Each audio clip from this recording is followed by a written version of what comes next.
یہ بھی تو ہو سکتا ہے کہ کسی کو رزق کی صورت علم نافع دے دیا گیا ہو، اور یہ بھی ہو سکتا ہے کہ اسے رزق کی صورت لمبی عمر دے دی گئی ہو۔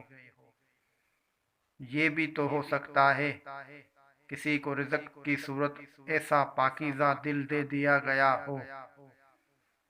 یہ بھی تو ہو سکتا ہے کسی کو رزق کی صورت ذہنی سکون دے دیا گیا ہو۔ وہ شخص بھی تو خوش نصیب ہی ہے جس کو ذہنی سکون عطا کیا گیا ہو۔ یہ بھی تو ہو سکتا ہے کسی کو رزق کی صورت نیک طبع عطا کی گئی ہو۔ وہ شخص اپنی نیک طبیعت کی وجہ سے اپنے ارد گرد خیر بانٹتا پھرے۔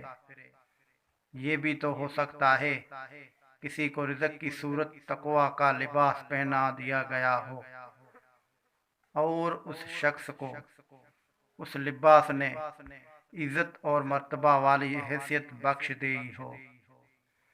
یہ بھی تو ہو سکتا ہے کسی کو رزق کی صورت ایسا محفوظ، عزت اور شرف والا مقام مل جائے جو اس کے